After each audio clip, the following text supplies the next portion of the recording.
I would consider the immune system to be the greatest miracle of the human body. It's incredible how many threats we face as human organisms on a daily basis. We hear often how close we are to these great words, cure cancer. And today we're going to talk to Dr. Adam Utley, who is comfortable saying these words that, yes, we can cure cancer. Dr. Utley started Immunaeon. It's a immune cell storage company in Buffalo. I guess you could say it's an insurance policy on life. Doc, welcome to Sidewalk Talk. Can you cure cancer? So thank you so much for the opportunity to allow us to speak through your organization today.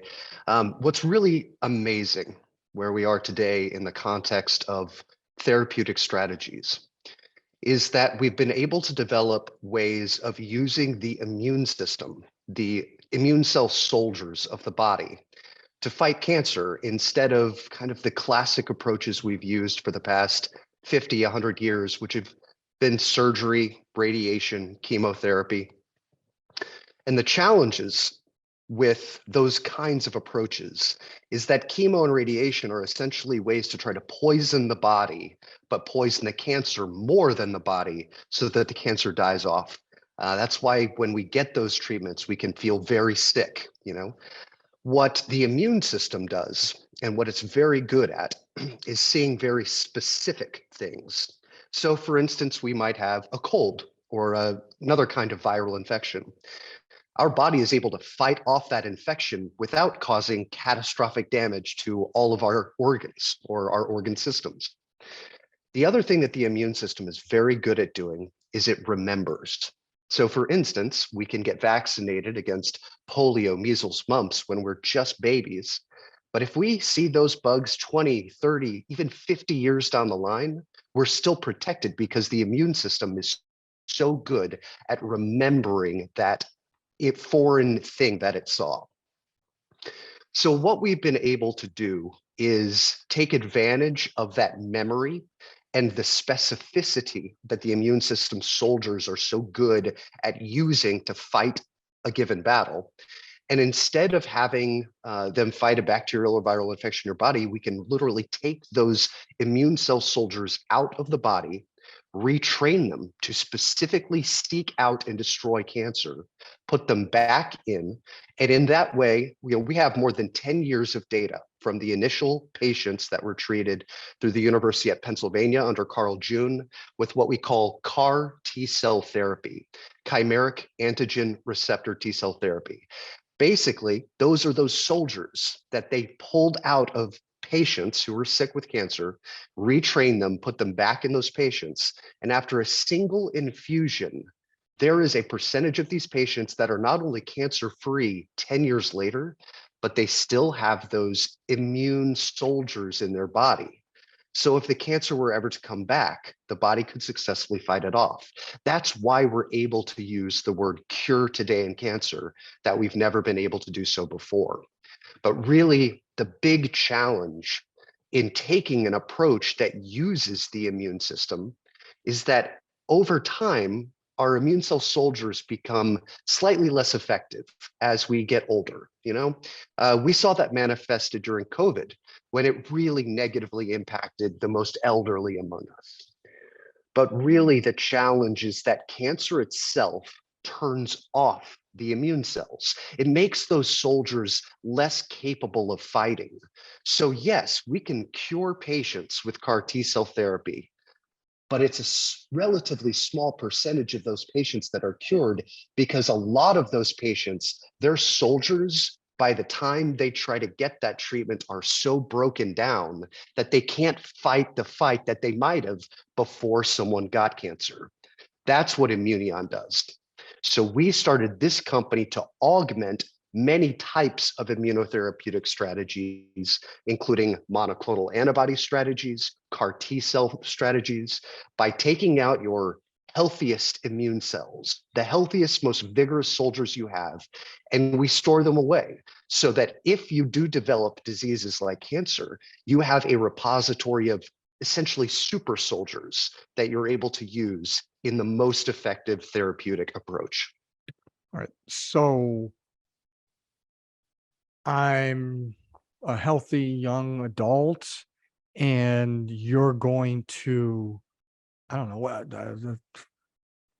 take my immune system and store it so that when I need it, so because it's going to get, maybe down the road there's cancer or just whatever. My immune system, obviously, it gets worse as you age, right? So you're taking my immune system. It's like when our babies are born and we store their blood. Is it the same? Is this the same idea? It is. It's the same principle of storing away cells so that you can use them to treat disease in the future. But the difference between cord blood storage, which is what we do for our babies, and what Immuneon provides is that from umbilical cord blood, you have what are called stem cells. Those are baby cells of the body.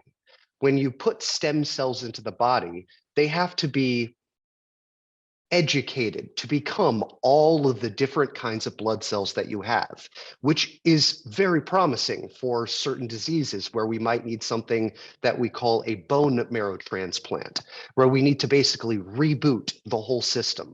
So those baby cells can learn to be red blood cells that help carry oxygen and white blood cells that are soldiers of the immune system, but there are many different kinds of soldiers that have a lot of different kinds of jobs.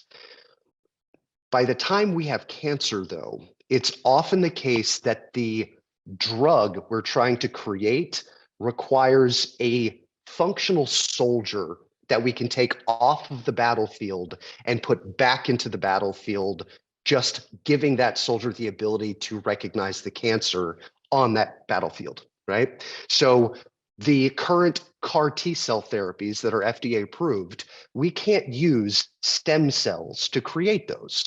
We need a very specialized kind of immune cell soldier called a T cell. They're essentially the frontline soldiers of the body. And in your blood, as an adult, anywhere from age 20 to 70, you've got these healthy killer T cells that are circulating around looking for any invader, whether it be foreign, like a viral or bacterial infection, or domestic in the case maybe of cancer. And they're always trying to seek out something in the body that isn't normal and fight that.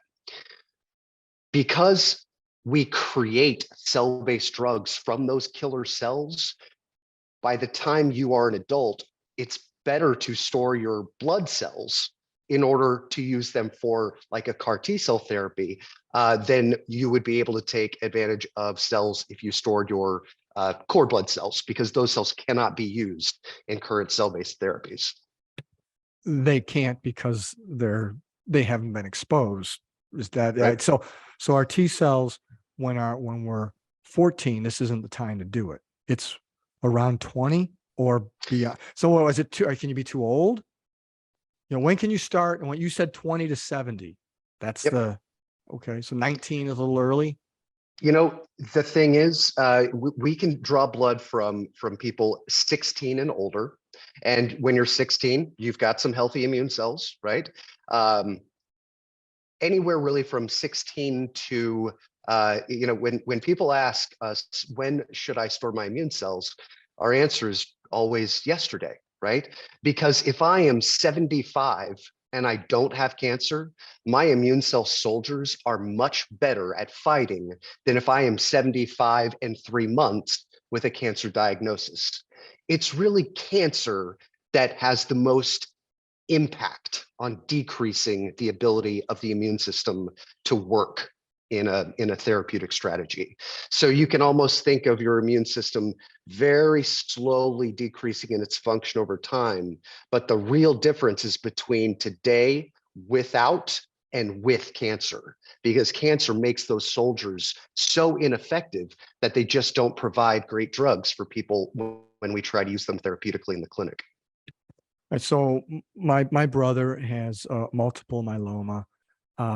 He obviously was not aware of the offerings that you guys have here. So he just went through what would that be called? A stem cell transplant or the reboot? He did the reboot. Mhm, mhm. Okay, So so he had a bone marrow transplant. okay, And that is a way to try to reboot the whole system. And multiple myeloma is a special kind of cancer in that it is located in the bone marrow. And the cells really have these very specialized, we call them survival niches in that bone marrow. And they're based on the ability of the cell to respond to pro-survival signals. There are many cells in that space that help the myeloma to survive and spread. A lot of soluble factors, we call them proteins, that kind of feed those myeloma cells. So the idea behind a transplant is to try to wipe out all of the bone marrow, put in new bone marrow that doesn't have any myeloma cells, and allow all of the learning to begin again. Now, there are specific drugs that are used in the treatment of myeloma, like proteasome inhibitors, steroids, dexamethasone. These can have a negative impact on the fully functional soldiers. So if a transplant is successful, that's fantastic, right? Sometimes that can lead to long-term remission in myeloma patients. But there are a lot of myeloma patients that continue to progress, that it doesn't quite reboot the whole system. Maybe just a few of those myeloma cells stick around.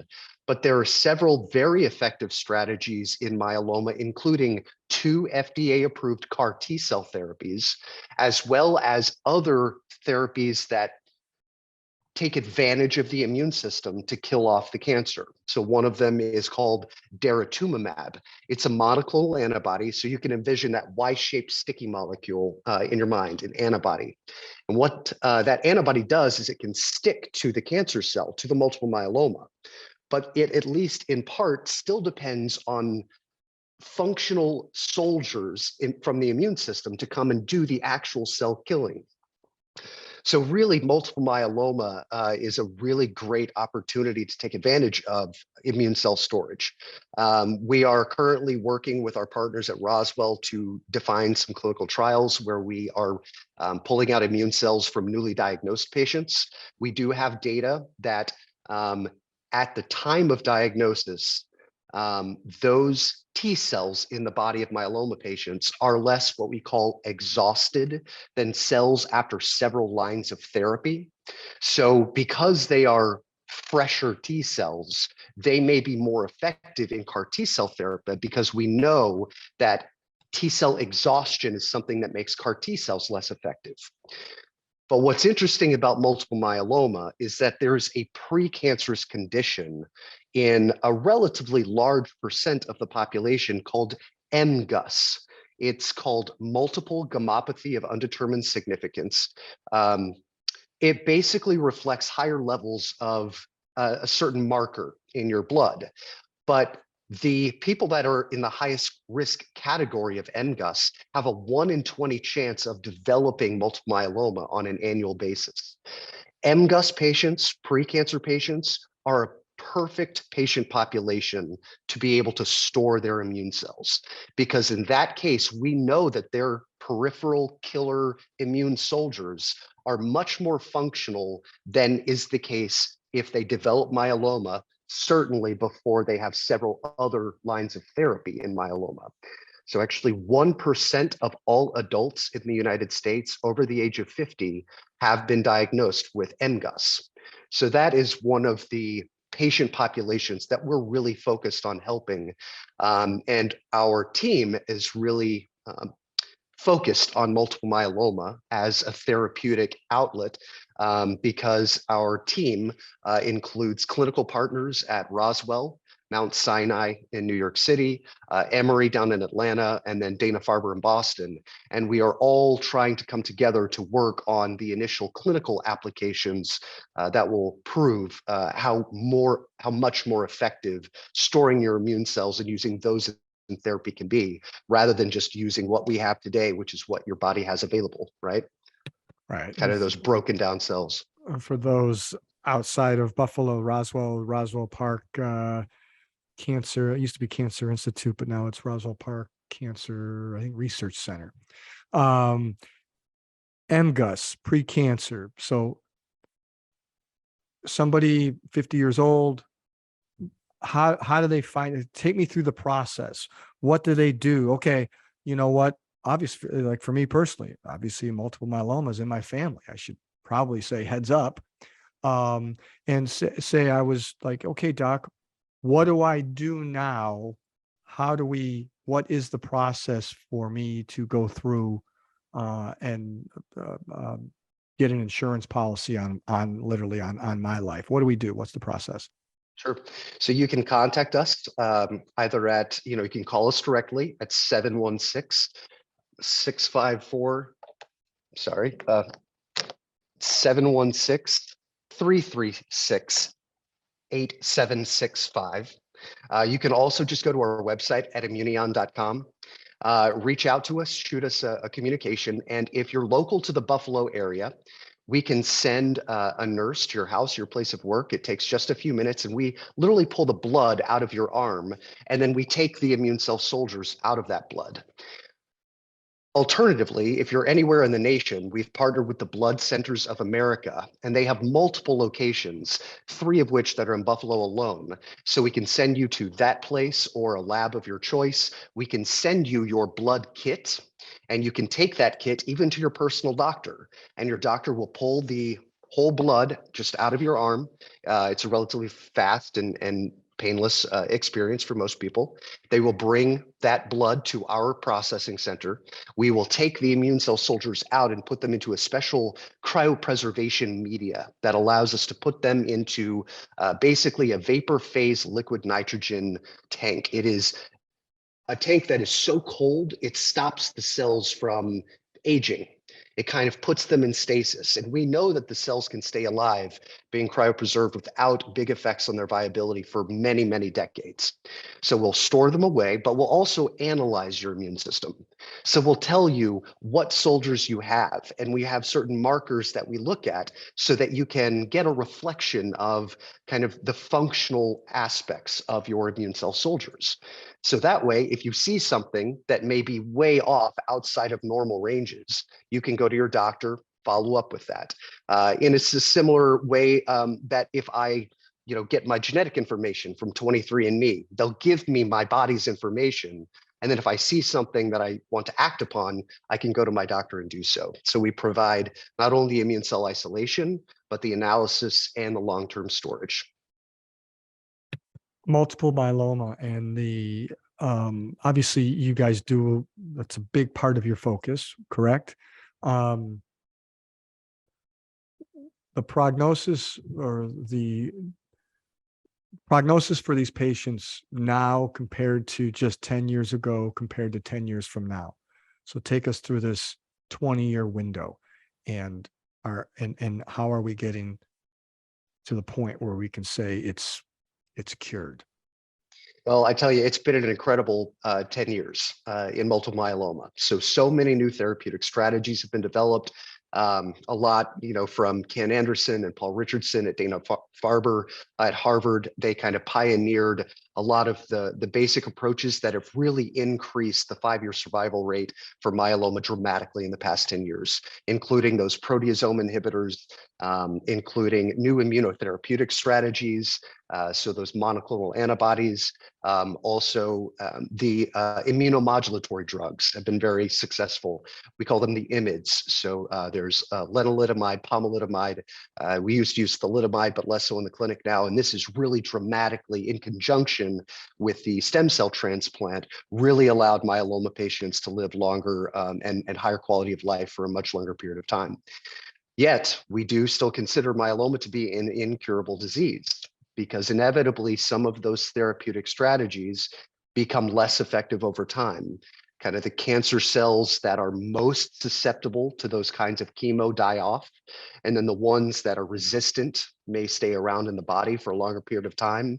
And when they kind of get to a point where they no longer respond to therapy, that's when patients are eligible for things like CAR T cell therapy. So now we've got 2 CAR T cells that have been FDA approved, one through Bristol Myers Squibb, one through Janssen. And these are the therapeutic approaches based on everything that we've spoken about, the ability of the immune system to specifically see the cancer and then to remember and stay around in the body. That's, I think, going to be where we are in the next 10 years, from we've got great 5-year survival rates to we've got great curative percentages of treated patients in the myeloma setting. So we're 10 years away from saying, are we 10 years? Could we be 10 years away from saying, actually, you're cured? Or is that too strong? As a founder of Immunaeon, I'm going to put on my optimistic hat and say yes. We always want to be careful from a clinical perspective, not to make assertions that, but I think that it's time for some optimism. And I think that's a good thing for us to be able to think about what it means to bring a cure that we've given to a certain patient population and just make that available for many, many more patients, because that's what the next 10 years can do for us. We can take the successes that we've had, finally having been able to use the word cure in cancer. There was actually a Nature paper, a scientific journal that has a very high impact, that published the results of those first CAR T cell patients. And that was only in February this year, really using the word cure. And that was from Carl June's group over at UPenn. Just, it's fantastic. But now we feel like we just want to expand that success. So we're trying to transition from blood cancers to solid cancers, trying to find ways to make those immune cell soldiers better at seeking out cancer in more elusive parts of the body, like the more challenging cancers to fight right now, pancreatic cancer, and quite a few people have prostate cancer. And when it becomes bad, it would be great to have a cell-based therapy to cure that, as well as breast cancer and lung cancer. So I think that the future is promising. And so I'll give it the optimistic answer. And, I'll say today we can cure cancer. In 10 years from now, certainly we should be able to expand the number of people that a curative strategy is available to. Docs, you have a passion for the immune system. Okay. Well, let's talk. I just want to hear from you, your personal attraction to it. Obviously, there's a lot of different specialties docs can go into. I'm just curious as to why this? Why are you into the immune system? What's so cool about it for you? I would consider the immune system to be the greatest miracle of the human body. It's incredible how many threats we face as human organisms on a daily basis. So much of your body is composed of, little bugs that we don't even see and think about, right? So there's bacteria in our gut. There's a microbiome in our intestines, and we can take advantage of all of those foreign things by helping us to do things, but they can also be threats to us. And the fact that the immune system can play this delicate dance of recognizing a foreign invader like a viral or bacterial infection that has the ability to make us sick, and fight that battle in such a surgical strike kind of way that, I can have a cold and get rid of that cold, and I don't have residual effects for the rest of my life, right? That's not generally what happens when we have a seasonal cold or flu. But it's a miracle, the way that the immune system works. And so to understand its complexity, and, there are just so many ways that an army needs to be able to effectively work to fight any given battle. So we've got, frontline soldiers in the killer T cells. We've got the artillery with B cells that spit out those antibodies that can go all around the body. We have generals, the macrophages and dendritic cells that will kind of survey the environment and then help direct T cells and B cells and what to do. It's just an incredible array of diverse cell subtypes that have many functions. And so understanding that immune system, we had quite a bit of that knowledge maybe 15 years ago. Even 10 years ago, we've learned so much since then. But to be able to use that effectively to fight cancer, I think is the great next forefront for medicine. How to use the immune system to fight cancer and maybe even other diseases like autoimmune disease, like rheumatoid arthritis, right? It's a inflammatory environment sometimes, in the synovial fluid in your joints, to be able to take some of the cells of the immune system that we call T regulatory cells that usually kind of tune down the immune response. I just think that there's so much possibility to treat so much of the disease that we face in this world by learning more about the immune system and taking advantage of it. And really, you nailed it on the head earlier when you had said, I've got a family history of something. Maybe I should be thinking about this. There are very few diseases in general that don't involve the immune system or inflammation in some capacity. So I certainly see a world in which there is a standard of care reboot of the immune system, right? And you can always repopulate that 25 or 45-year-old cell soldiers in your body if any of the older soldiers begin to do things like create inflammation in your arteries, right? The atherosclerotic lesions that give way to heart attacks. There are just so many potential applications. So, okay, you mentioned, a lot of diseases, tons of them. When you look at it, oh, that's an autoimmune, that's an autoimmune, that's an autoimmune, that's an autoimmune. If somebody has rheumatoid arthritis right now, how does that affect? Could they still be a candidate for this, or are they like with my brother with multiple myeloma? Would have been great if he had done this 5-10 years ago. Is it too late for someone that has rheumatoid arthritis right now? Should they go ahead and do something like this? So I would always encourage anyone thinking about storing to speak to their physician about what they feel like is best for them. Sometimes in a condition like rheumatoid arthritis, that can be highly localized to the area of the arthritic, where the pain points are. That seems to be where the inflammatory cells are. And maybe in your blood, the cells are at a pretty good baseline. And if they were to be used in a cancer therapy, they would be much more effective than at the time at which, let's say, cancer has turned off the soldiers. Yet there may be other autoimmune diseases that are much more, we use the word systemic in nature. So basically the entire immune system is off balance. But I would encourage anyone thinking about storing to speak to their physician. We have 20 years of solid data showing that this is an intuitive approach, a service that makes sense. And it's something that we as Immuneon want to be able to provide to as many people as we possibly can. Let me say this. Well, on behalf of mankind, thank you. It's people like you. We can feel your passion. I can hear it in your voice.